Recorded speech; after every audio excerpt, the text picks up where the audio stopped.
Welcome to today's episode of Real Estate Today. I'm Elliot Kulik. You know, living in a country club takes on many different forms. Most people think of country club living as tennis and golf, but it's really not just limited to that. There's social activities, there's fitness, there's yoga, there's card playing, there's eating, which most people love. So stay tuned, and you're going to learn so much about country club living, about membership and who lives there, and why it's really for everybody. So stay tuned, and we'll see you on this episode of Real Estate Today.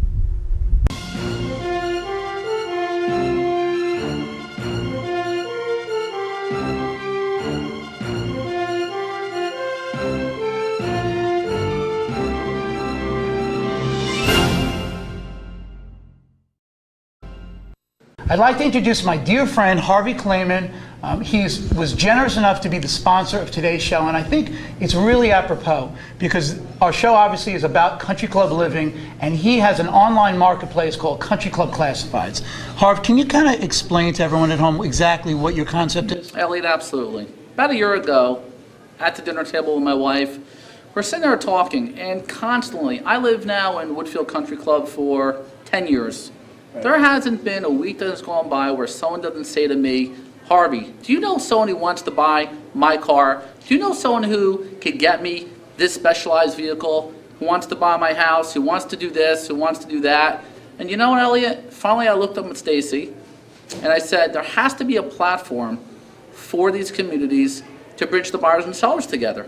Why should you have to market to the masses? And I think, you know, one thing that we've always talked about is, you know, it's about trust. And by providing the type of community that you've created, especially within a country club environment or a private community, it allows people in a very localized area to kind of get to each other. Elliot, absolutely. And the best part of all, the Country Club Classifieds does not take a percentage of sales. It is strictly an online classified. You pay a fee to post an ad, and you go through the process yourself. We can handhold you. It is the most exciting new concept there is and prestigious online classifieds ever created. Wow. Matter of fact, it's the only upscale luxury classified site there is to date. Well, I just want to tell you, thank you so much for sponsoring the show, and you're a great friend, and thanks. Thank you. My pleasure. Welcome back to Real Estate Today. I'm Elliot Kulik, and this show we're talking about country club living. And we have a lot of questions from the audience. I thought maybe I would answer a few, and then certainly anyone in the audience can also ask some additional questions. The first question is, how do you choose the country club that is right for you? And I probably, you know, in showing homes to a lot of people in the communities, every country club tends to have its own personality. Some clubs are more golf-oriented, some are more fitness-oriented, some are a combination of both. A lot of times people are looking in communities because a lot of their friends live there. And it doesn't mean that one community is really better than the other. It's really, it just feels right to them because their friends are there. So usually that's one of the driving forces. Certainly when you're looking at a lot of the clubs, you know, the type of homes that they're looking for and the price range. Some clubs are more expensive than others. The equity is a little more expensive or it's a little less expensive. There are gated country club-like communities where there isn't an equity purchase. So a lot of that goes into factoring what is the right decision for them. So that's usually kind of how we guide them in that direction. Security is always a big thing. You know, you're always reading in the paper how important it is to protect your children and protect your property, and most of the gated communities, including country clubs, have a different level of security. Some communities have a guard gate in the front, some have an electric manned gate, some have roving security. So when you look at this question, they also talk about, you know, does a gated community provide you with a lot of privacy? Yes and no. Certainly you have privacy from the fact that people cannot enter the community, but in the same token, living in a gated community such as a country club, you know, it's a concentrated environment. So you go to the club, you go to the fitness center, you do see the same people. So most people tend to kind of pick and choose the things that they like to do. There are people that go to the club all the time, every day. Some people in the audience are like that. There are some people who go to the club once a month. So country club living, as it relates to privacy, is really what you pick and choose to do. And I think the best thing is it's another thing that you have an option to consider. Just because you live in a country club doesn't mean that your whole life revolves around the club. Your kids go to school, you participate in those things. If you're retired, you have friends in other communities, it's a great way to see other country clubs, and you can invite them to your club. So, it's really, a fabulous environment. Here's a great question. Danya Chronic, who is in the crowd, said, the benefits of raising teenagers in a gated community. They have protected independence, and they can meet their friends at the gym, they can play tennis.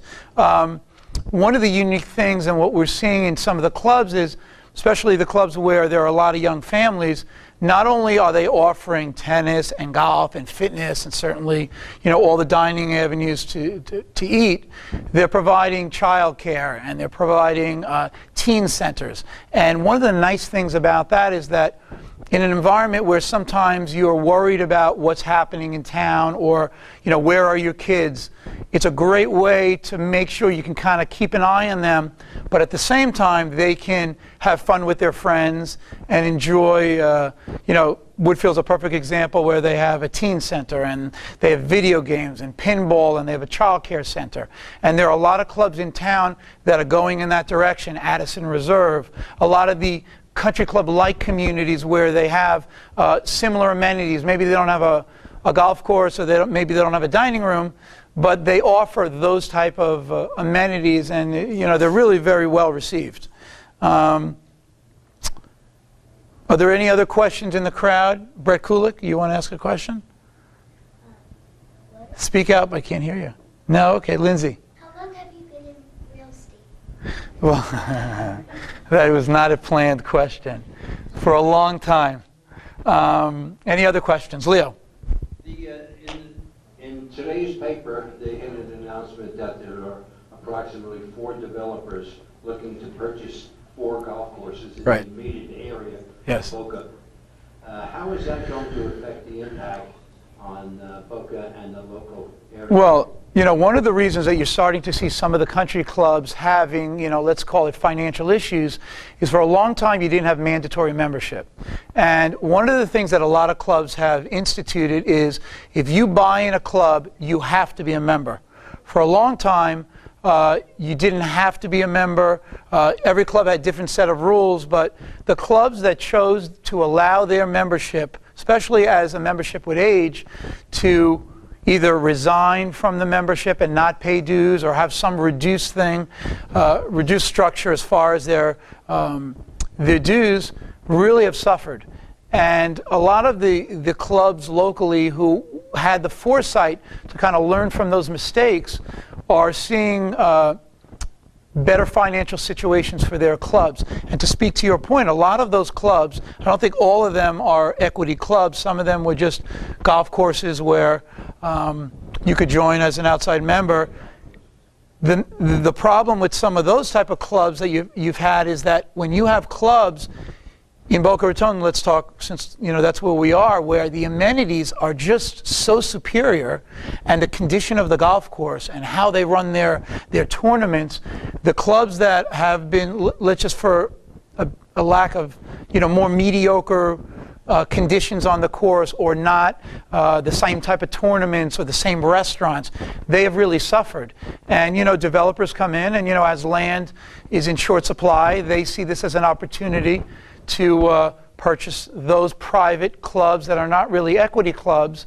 And you've seen it in South Florida all over, that eventually you're going to see houses there. And I would not be surprised if all of them convert to some type of residential community. So I do think that mandatory membership is a smart thing for most clubs. Scott? We'll get you, Mike. You can just speak up. I think they can hear you.